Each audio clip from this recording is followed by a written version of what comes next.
ನಮ್ಮ ಬಾಸ್ ಬರ್ತಿದ್ದಾರೆ sir.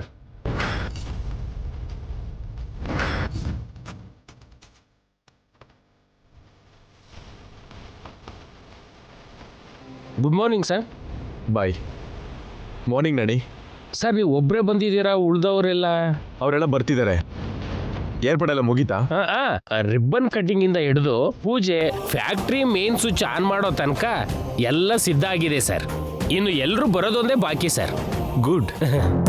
Sir ಈ ಸಾರಿ ರಿಬ್ಬನ್ ಯಾರ ಕೈಯಿಂದ ಕಟ್ ಮಾಡಿಸ್ತಿದ್ದೀರಿ ಸರ್? ನೀನೇ ಮಾಡು ನಣಿ. ಆ ಅದೃಷ್ಟ ನನಗೆಲ್ಲಿದೆ ಸರ್. ಯಾರಿಂದ ಮಾಡಿಸ್ತಿದ್ದೀರಿ ಹೇಳಿ ಸರ್.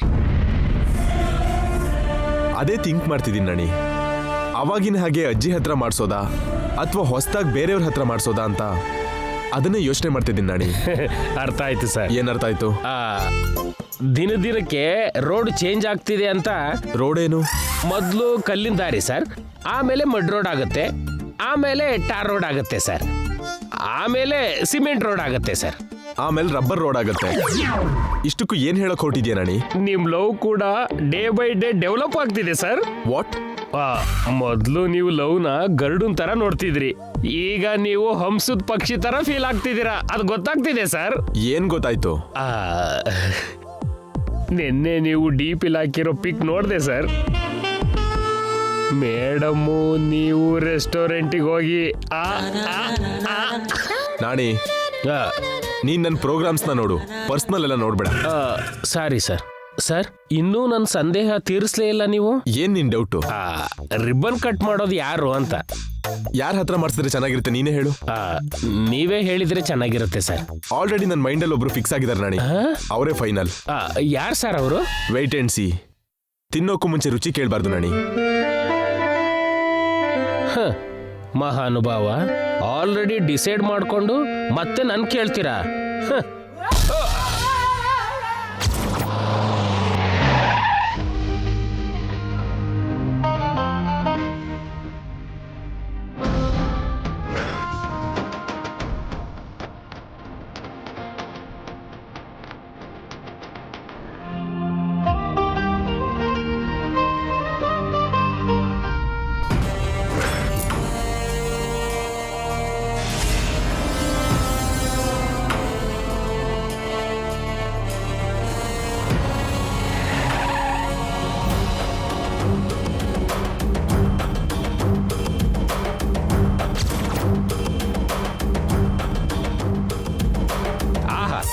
ಒಬ್ರು ಹೆಚ್ಚಲ್ಲ, ಒಬ್ರು ಕಡಿಮೆ ಅಲ್ಲ, ಎಲ್ಲ ಸಮಾನರು ಅನ್ನೋ ಹಾಗೆ ಎರಡೂ ಕುಟುಂಬ ಮಾತಾಡ್ಕೊಂಡು ಬಂದಿರೋ ಹಾಗೆ ಒಂದೇ ಸರಿ ಬಂದಿದೆ sir. What a unity. Unity ಅವರಲ್ಲಿಲ್ಲ ನಾಣಿ, ಅವ್ರಿಗೆ ನಾನು ಹೇಳಿರೋ ಟೈಮಲ್ಲಿದೆ. ಅಂದ್ರೆ ಅವ್ರು ಒಟ್ಟಿಗೆ ಬಂದಿದ್ದು ನಿಮ್ ಪ್ಲಾನು ಅಂತೀರ ಮಹಾನುಭಾವ. ದೇವ್ರು ಮನ್ಸು ಮಾಡದೆ ಹುಲ್ಲು ಅಲ್ಲಾಡಲ್ಲ ಅನ್ನೋ ಹಾಗೆ ಇವ್ರು ಒಪ್ಪಿಗೆ ಇಲ್ದೆ ಇಲ್ಲೇನು ನಡೆಯಲ್ವೇನೋ.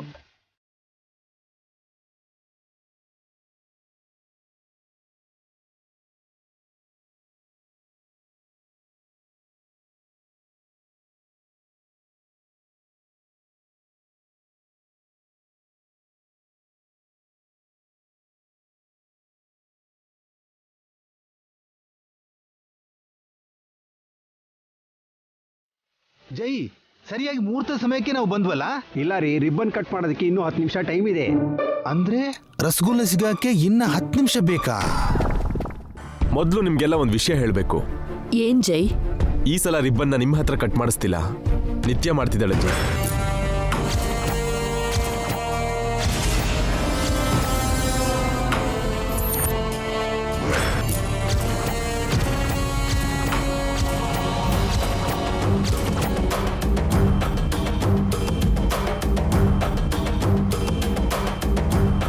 ಸರಿಯಾಗಿ ಸಿಕ್ತಾ? ಅದೇನ್ ಜೈ, ಮೊದ್ಲಿನಿಂದ ಇರೋ ಪದ್ಧತಿನ ಬೇಡ ಅಂತ್ಯಾ? ಹೊಸದಾಗಿ ನಿತ್ಯ ಹತ್ರ ಮಾಡಿಸೋದೇನು? ಇದು ಪದ್ಧತಿ ಅಲ್ಲ ಅತ್ತೆ, ಗೌರವ. ಅದೇ ಅಜ್ಜಿಗೆ ಯಾಕೆ ಅವಮಾನ ಮಾಡ್ತಿದ್ಯಾ ಅಂತ. ನಾನು ಅಜ್ಜಿನ ಅವಮಾನ ಮಾಡ್ತಿಲ್ಲ, ನಮ್ಮನೆ ಮೆಂಬರ್ ಆಗ್ತಿರೋ ನಿತ್ಯನ್ಗೆ ಈ ರೀತಿ ವೆಲ್ಕಮ್ ಮಾಡ್ತಿದ್ದೀನಿ. ಇಲ್ಲ ಜೈ, ನಿನ್ನ ಅತ್ತೆ ಹೇಳ್ತಿರೋದೇ ಕರೆಕ್ಟ್. ಅಜ್ಜಿ ಹತ್ರ ರಿಬ್ಬನ್ ಕಟ್ ಮಾಡಿಸೋದೇ ರೈಟ್. ಸಾರಿ ಆಂಟಿ, ನಾನು ಡಿಸಿಷನ್ಗೋಸ್ಕರ ಯಾರ ಮೇಲೂ ಡಿಪೆಂಡ್ ಆಗಲ್ಲ. ನನಗೂ ಸ್ವಂತ ಬುದ್ಧಿ ಇದೆ. ನಿತ್ಯನೇ ಈ ರಿಬ್ಬನ್ ಕಟ್ ಮಾಡಬೇಕು ಅಂತ ನಾನು ಫಿಕ್ಸ್ ಆಗಿದ್ದೀನಿ. ಮದ್ವೆ ಆದ್ಮೇಲೆ ನಿನ್ನಿಷ್ಟ ಜೈ, ಆದ್ರೆ ಮದ್ವೆಗ್ ಮೊದ್ಲೇ ಯಾಕಿದೆಲ್ಲ? ಅಂದ್ರೆ ಈ ಮದ್ವೆ ಆಗಲ್ಲ ಅಂತ ಡೌಟ್ ಪಡ್ತಾ ಇದ್ದೀರಾ?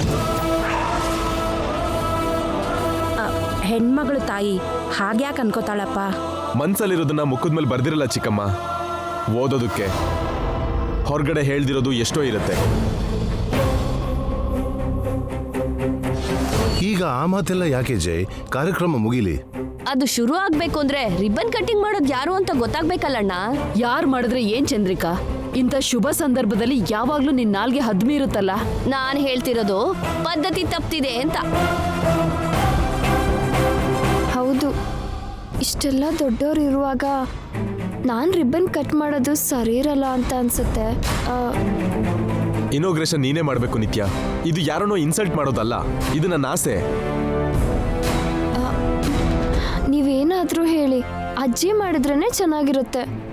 ಇಲ್ಲಮ್ಮ, ನೀನ್ ಮಾಡಿದ್ರೆ ಚೆನ್ನಾಗಿರುತ್ತೆ. ಆರು ಹೋಗೋ ದೀಪ ನಾನು, ಈಗಷ್ಟೇ ಬೆಳಗ್ತಿರೋ ದೀಪ ನೀನು. ನಮ್ ಸೂರ್ಯ ವಂಶದ ಕುಟುಂಬಕ್ಕೆ ಬೆಳಕು ಕೊಡೋ ದೀಪ ನೀನು. ನೀನೇ ಮಾಡು.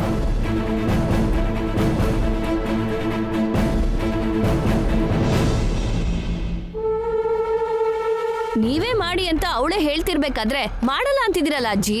ನೀನ್ ಸ್ವಲ್ಪ ಸುಮ್ಮನೆ ಇರ್ತೀಯ ಚಂದ್ರಿಕಾ? ನನ್ ಮೊಮ್ಮಗ ಏನೇ ನಿರ್ಧಾರ ಮಾಡಿದ್ರು ಯೋಚನೆ ಮಾಡೇ ನಿರ್ಧಾರ ಮಾಡ್ತಾನೆ. ಅವನ್ ನಿರ್ಧಾರನೇ ನನ್ನ ನಿರ್ಧಾರ. ಥ್ಯಾಂಕ್ ಯು ಅಜ್ಜಿ. ಇನ್ ಸ್ವಲ್ಪ ಹೊತ್ತಿಗೆ ನಿತ್ಯ ರಿಬ್ಬನ್ ಕಟ್ ಮಾಡ್ತಾಳೆ. ಇನ್ಯಾರಾದ್ರೂ ಏನಾದ್ರೂ ಹೇಳೋದಿದ್ರೆ ಹೇಳ್ಬೋದು. ಮನ್ಸಲ್ಲಿರೋದು ಹೊರಗಡೆ ಬರೋದಿರ್ಲಿ, ನಿಮ್ ನಿರ್ಧಾರದಿಂದ ಕುಟುಂಬ ಬೀದಿಗಿಳಿಯೋಕೆ ಕಾಣ್ತಿದೆ. ದೊಡ್ಡ ಹಿಟ್ಲರ್ ತರ ಈ ಆರ್ಡರ್ ಯಾಕೆ ಸ್ವಾಮಿ?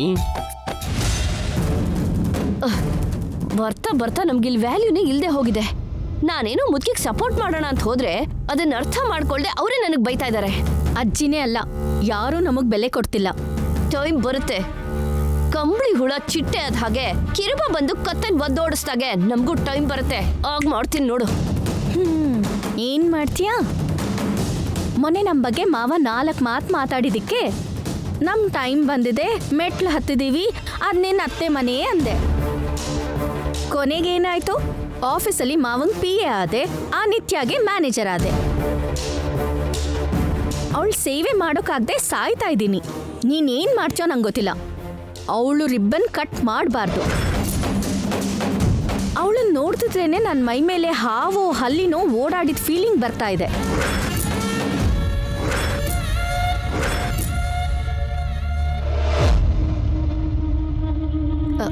ಏನಂದೆ? ಆ ನಿತ್ಯ ರಿಬ್ಬನ್ ಕಟ್ ಮಾಡಬಾರ್ದು ಅಂದೆ. ಅಲ್ಲ, ಅವಳನ್ನ ನೋಡ್ತಾ ಇದ್ರೆ ಮೈ ಮೇಲೆ ಹಾವೋ ಹಲ್ಲಿನೋ. ಬಂದ್ಬಿಡ್ತು ಕಣೆ, ಬಂದ್ಬಿಡ್ತು. ಏನ್ ಬಂತು? ಐಡಿಯಾ. ಕರೆಕ್ಟಾಗಿ ಅವಳು ರಿಬ್ಬನ್ ಕಟ್ಟಿಂಗ್ ಮಾಡೋ ಟೈಮ್ಗೆ ಅವಳ ಮೇಲೆ ಒಂದು ಹಲ್ಲಿ ಬಿದ್ರೆ ಏನಾಗುತ್ತೆ? ಕೊಡುತ್ತಾಳೆ. ಅಲ್ಲ, ಹಲ್ಲಿ ಬೀಳೋದು ಅಶುಭ. ರಿಬ್ಬನ್ ಕಟ್ಟಿಂಗ್ ನಿಂತು ಹೋಗುತ್ತೆ. Super idea.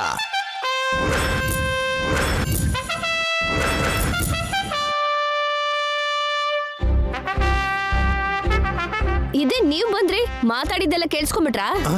ಇದೇನು ನಿಮ್ ಗ್ರೂಪಲ್ಲಿ ನಾನಿಲ್ವಾ? ನಾನು ಶತ್ರು ಅನ್ನೋ ಹಾಗೆ ಮಾತಾಡ್ತೀಯಾ? ನಮ್ ದೃಷ್ಟತ್ರಯದಲ್ಲಿ ನಾನಿಲ್ವಾ?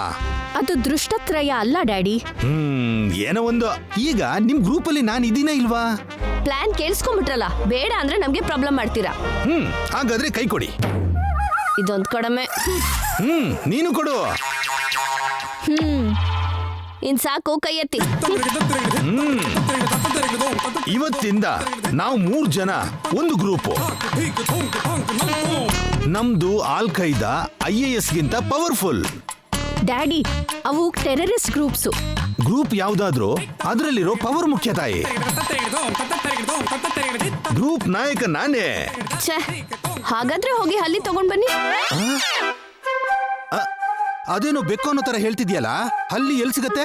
ಅದು ಕೂಡ ನಾವೇ ಹೇಳ್ಬೇಕಾ ಡ್ಯಾಡಿ? ಹೋಗಿ ಎಲ್ಲಾದ್ರೂ ಹುಡುಕಿ. ಹೇಗಾದ್ರೂ ಹಲ್ಲಿ ಹಿಡ್ಕೊಂಡ್ ಬಂದು ನಿತ್ಯ ರಿಬ್ಬನ್ ಕಟ್ ಮಾಡೋ ಟೈಮ್ ಸರಿಯಾಗಿ ಅವಳ ಮೇಲೆ ಹಾಕ್ಬೇಕು. ಅರ್ಥ ಆಯ್ತಾ? ಅರ್ಥ ಆಯ್ತು. ಚಂದ್ರಿಕಾ, ಈ ಗ್ರೂಪಿಗೆ ನಾನು ನಾಯಕನ ಸೇವಕನ? ಮೊದ್ಲು ಹೇಳಿದ ಕೆಲಸ ಮಾಡಿ ಆಮೇಲೆ ಪೋಸ್ಟ್ ಬಗ್ಗೆ ಯೋಚನೆ ಮಾಡೋಣ.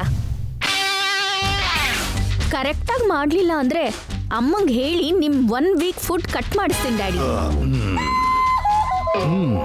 ಈ ಅಮ್ಮ ಮಗಳು ನನ್ ಬಗ್ಗೆ ಏನ್ ಅಂದ್ಕೊಂಡಿದ್ದಾರೆ? ಹಲ್ಲಿನ ಹಿಡಿಯಲ್ಲ ಅಂದ್ಕೊಂಡಿದಾರಾ? ಎಸಿಲ್ಲ ಅಂದ್ಕೊಂಡಿದಾರಾ? ಮಾಡ್ತೀನಿ. ಅಬ್ಬಬ್ಬಬ್ಬ, ಕೈ ಬಿಡಿ, ಒಳಗಡೆ ನನಗೆ ತುಂಬಾ ಕೆಲಸ ಇದೆ. ಏನ್ ಬೇಗ ಹೇಳಿ. ಅದಲ್ಲ ನಾನೇ, ನನ್ಗೊಂದು ಚಿಕ್ಕ ಅದೇ ಸ್ಟೋರ್ ರೂಮ್ ಎಲ್ಲಿದೆ ಅಂತ. ಕೆಳಗಡೆ ಸೆಲ್ಲರ್ ನಲ್ಲಿದೆ, ಹೋಗಿ ನೋಡಿ. ಇವರೇ ಒಂದು ದೊಡ್ಡ ಸ್ಟೋರ್ ರೂಮು, ಇವ್ರಿಗೆ ಮತ್ತೆ ಸ್ಟೋರ್ ರೂಮ್ ಬೇಕಂತೆ. ನಾನೇ ಬಂದೆ ಸರ್, ಎಲ್ಲ ಕೆಲಸನೂ ನಾನೇ ನೋಡ್ಕೋಬೇಕು.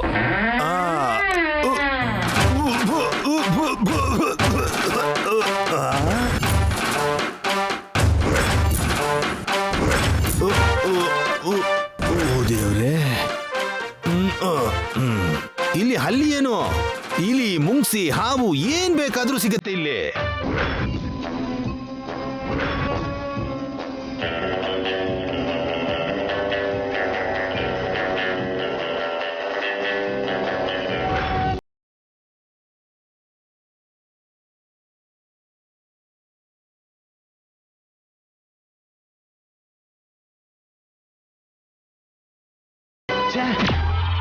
ಅಶುಭ ಮಾತಾಡಿದ್ರೆ ಕೀಂಗ್ ಕೀಂಗ್ ಕೀಂಗ್ ಅಂತ ಕೂಗ್ತಾವೆ. ಅಗತ್ಯ ಇದ್ದಾಗ ಮಾತ್ರ ಸಿಗಲ್ಲ. ಹೀಗಲ್ಲ, ಹಿಂದಿ ಹಾಡು ಹೇಳ್ತೀನಿ, ಹೇಗ್ ಸಿಗಲ್ಲ ನೋಡ್ತೀನಿ. ಜಲಕ ದಿಕ್ಕಲಾಜಾ, ಜಲಕ ದಿಕ್ಕಲಾಜಾ, ಏಕ್ ಬಾರ್ ರಾಜಾ ಆಜಾ ಆಜಾ ಆಜಾ ಆಜಾ, ಜಲಕ ದಿಕ್ಕಲಾ.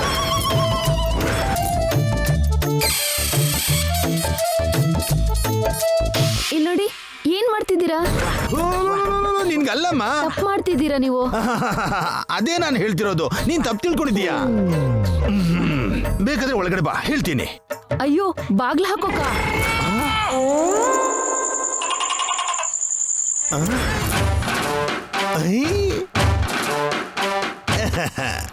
ಸಿಕ್ಬಿದ್ಯಾ ನನ್ನ ಹಲ್ಲಿ?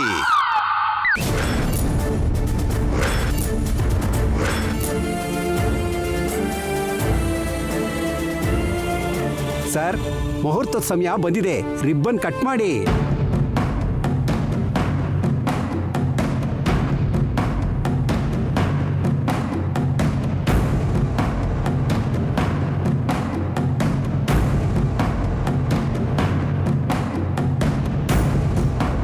ಎಲ್ಲಿ ನಿಮ್ಮಪ್ಪ ಇನ್ನು ಬರ್ಲಿಲ್ಲ?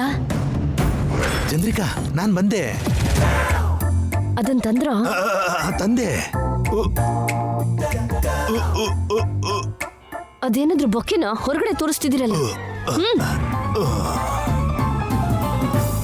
ನಿತ್ಯ ರಿಬ್ಬನ್ ಕಟ್ ಮಾಡೋವಾಗ ಒಂದ್ ಪಕ್ಕದಲ್ಲಿ ಹೋಗಿ ಅವಳ ಮೇಲೆ ಹಲ್ಲಿ ಹಾಕ್ ಬನ್ನಿ. ಮಿಕ್ಕಿದ್ದೆಲ್ಲ ನಾನೇ ನೋಡ್ಕೋತೀನಿ.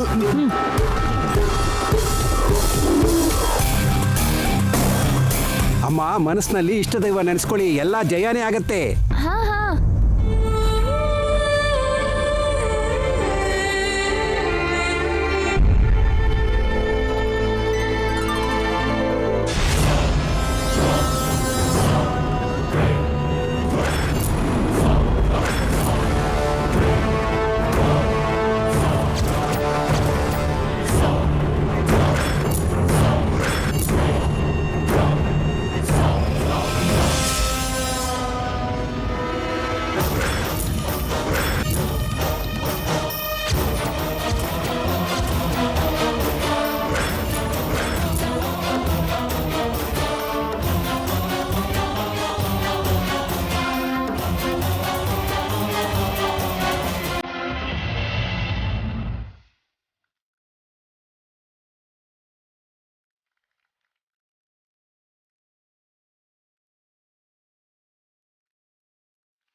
ಅಯ್ಯೋ ಅಯ್ಯೋ ಅಯ್ಯೋ, ಶುಭ ಕಾರ್ಯಕ್ಕೆ ರಿಬ್ಬನ್ ಕಟ್ ಮಾಡುವಾಗ ಹಲ್ಲಿ ಬಿದ್ದ್ಬಿಡ್ತು. ಇದು ಅಶುಭ, ಅಮಂಗಳ.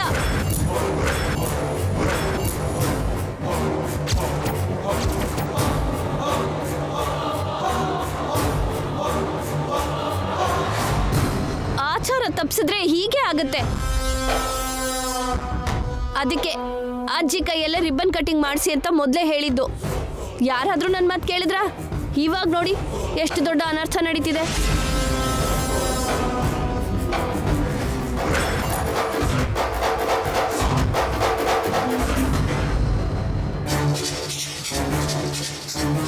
ಹಲ್ಲಿ ಬಿತ್ತು ಅಂತ ನಿತ್ಯ ಹೆದರ್ತಿದ್ರೆ ಅವಳಿಗೆ ಸಮಾಧಾನ ಮಾಡೋದ್ ಬಿಟ್ಟು ಅಶುಭ ಅನರ್ಥ ಅಂತ ಏನ್ ಈ ಮಾತೆಲ್ಲ? ಹಲ್ಲಿ ಬಿತ್ತು ಅಂತ ಇವಳಿಗೇನೋ ಸಮಾಧಾನ ಮಾಡ್ತೀರಾ, ನಾಳೆ ಫ್ಯಾಕ್ಟ್ರಿನೇ ಬಿದ್ರೆ ನಮ್ಗೆ ಯಾರು ಸಮಾಧಾನ ಮಾಡ್ತಾರೆ ಅದ್ಗೆ? ಚಂದ್ರಿಕಾ, ಆ ಹಲ್ಲಿ ಬಿದ್ದಿದ್ದು ಅಶುಭ ಅಲ್ಲ, ನಿನ್ನ ಮಾತುಗಳು ಅಶುಭ. ಮೊದಲು ನೀನು ನೆಗೆಟಿವ್ ಆಗಿ ಮಾತಾಡೋದು ನಿಲ್ಲಿಸು. ನನ್ ಬಾ ಏನೋ ಮುಚ್ಚಿಸ್ತೀರಾ ಅಣ್ಣ? ನಾಳೆ ನಡೆಯೋ ಪ್ರಮಾದ ತಡೆಯೋಕ್ಕಾಗತ್ತಾ? ಅಷ್ಟೋ ಇಷ್ಟೋ ಒಳ್ಳೇದಾಗ್ಲಿ ಅಂತ ಬಂದಿದೀವಿ. ರಿಬ್ಬನ್ ಕಟ್ಟಿಂಗ್ಗೆ ಹಲ್ಲಿ ಬಿದ್ರೆ ನಾಳೆ ಯಾವ ಬಂಡೆ ಕಲ್ ಬೀಳುತ್ತೋ ಯಾರಿಗ್ ಗೊತ್ತು? ಹಲ್ಲಿ ಬಿದ್ರೆ ನಿತ್ಯ ತಪ್ಪು ಹೇಗಾಗುತ್ತೆ ಚಂದ್ರಿಕಾ? ಜಾತ್ಕ ಅಜ್ಜಿ, ಈ ಮಹಾತಾಯಿ ಮಹಾ ಜಾತ್ಕ ಹಾಗೆ ಇರೋದು. ಅದಕ್ಕೆ ಸರಿಯಾಗಿ ಕೇಳಿ ನೋಡಿ ಎಂದಿದ್ದು.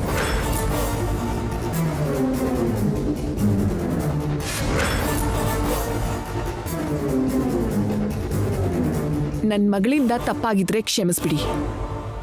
ಆದ್ರೆ ಅವಳೇ ರಿಬ್ಬನ್ ಕಟ್ ಮಾಡ್ಲಿ ಅಂತ ನಾವೇನ್ ಫೋರ್ಸ್ ಮಾಡ್ಲಿಲ್ವಲ್ಲ. ನಿಮ್ ತಪ್ಪೇನಿಲ್ಲಮ್ಮ, ಎಲ್ಲ ನಮ್ ಪ್ರಾರಬ್ಧ. ಹೋಗಿ ಹೋಗಿ ತಲೆ ಚಚ್ಕೋತಿದೀವಿ. ಇಷ್ಟಕ್ಕೂ ನಿಮ್ ಸಮಸ್ಯೆ ಏನಮ್ಮ? ಹಲ್ಲಿ ಬಿದ್ದಿದ್ದಕ್ಕ? ಇಲ್ಲ ನೀವ್ ಡಿಮ್ಯಾಂಡ್ ಮಾಡಿದ ಹಾಗೆ ಅಜ್ಜಿ ರಿಬ್ಬನ್ ಕಟ್ ಮಾಡ್ಲಿಲ್ಲ ಅಂತಾನ? ಎಲ್ರೂ ನಿಲ್ಸಿ. ಇದು ಎಷ್ಟೋ ವರ್ಷದಿಂದ ಹಾಳು ಬಿದ್ದಿರೋ ಫ್ಯಾಕ್ಟ್ರಿ. ಇಲ್ಲಿ ಹಲ್ಲಿ ಇರದೆ ಇನ್ನೇನಿರುತ್ತೆ?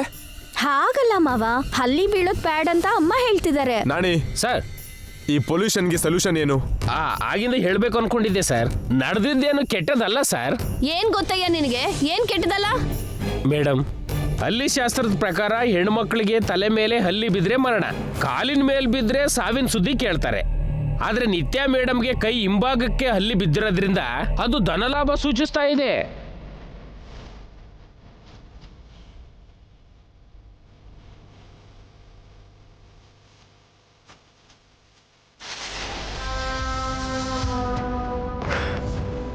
ಅಂದ್ರೆ ನಿತ್ಯ ಮೇಡಮ್ ಇಂದ ನಮಗೆ ಧನ ಪ್ರಾಪ್ತಿ ಆಗುತ್ತೆ ಅಂತ ಹಲ್ಲಿ ಸಂಕೇತ ಕೊಟ್ಟಿದೆ.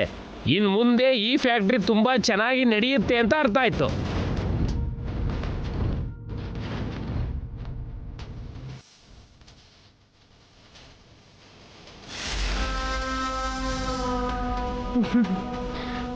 ನನ್ ಭಾವಿ ಸೊಸೆ ಬಂಗಾರ. ನನಗ್ ಗೊತ್ತಮ್ಮ, ನೀನ್ ನಮ್ಮ ಅದೃಷ್ಟನೇ ಹೊರತು ದುರಾದೃಷ್ಟ ಅಲ್ಲ. ವೆಲ್, ಪ್ರಾಬ್ಲಮ್ ಸಾಲ್ವ್ ಆಯ್ತಲ್ವಾ? ಮುಂದೆ ಆಗೋದನ್ನ ನೋಡೋಣ ಬನ್ನಿ.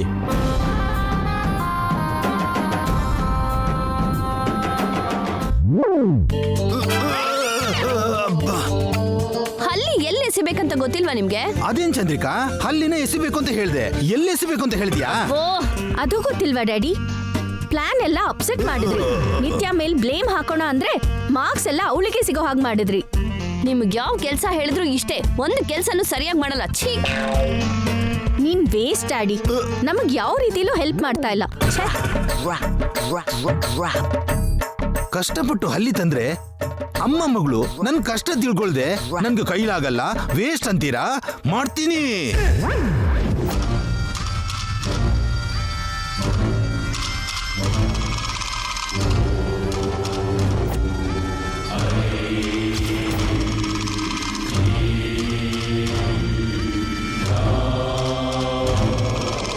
ಏನ್ ಹಾಗೆ ನೋಡ್ತಿದ್ಯಾ?